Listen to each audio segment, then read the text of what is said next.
हाय, कशा आहात सर्वजण? आय होप सगळे चांगलेच असाल. तर आजच्या व्हिडिओमध्ये आपण बघणार आहोत शॅम्पू आणि कंडिशनर. आपली जी शॅम्पू आणि कंडिशनरची जी सिरीज चालू आहे बायोलॉज कंपनीमध्ये, तर आजचा 4 नंबरचा शॅम्पू आहे आपला. तर तो आहे डॅन्ड्रफ हेअरसाठी. तर डॅन्ड्रफ हा 2 प्रकारचा असतो, एक ऑइली डॅन्ड्रफ आणि एक ड्राय डॅन्ड्रफ.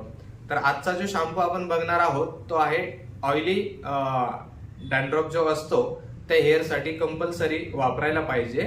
आणि जो ड्राय डॅन्ड्रफ असतो त्यावरती आपण कुठलाही शॅम्पू वापरला तर त्यामध्ये आपल्याला ऍटलिस्ट 50% रिझल्ट भेटतो. तर आजचा जो शॅम्पू बघणार आहोत आपण तो आहे बायोलॉज कंपनीमध्ये स्कल्प प्युअर. तर स्कल्प प्युअर मी तुम्हाला दाखवतो, माझ्याकडे आहे बरं का, हे बघा.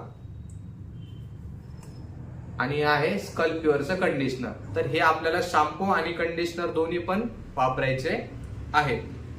यांनी आपला जो ऑइली डॅन्ड्रफ आहे तो रिड्यूस होतो, पूर्णपणे एका वॉश मध्ये जात नाही. त्यामुळे आपल्याला डॅन्ड्रफ हा प्रत्येकाला कंपल्सरी असतो, तर तो आपल्याला मेंटेन ठेवावा लागतो. तर शॅम्पू आणि कंडिशनरने तो आपण मेंटेन ठेवायला पाहिजे. तर जो ड्राय डॅन्ड्रफ आहे त्यावरती कुठलाही शॅम्पू वापरला तरी ऍटलिस्ट 50% रिझल्ट येतो. पण डॅन्ड्रफ साठी आपण जो डॅन्ड्रफचा स्पेसिफिक शॅम्पू आहे तो वापरला तर आणखी चांगला रिझल्ट आपल्या केसांना राहतो.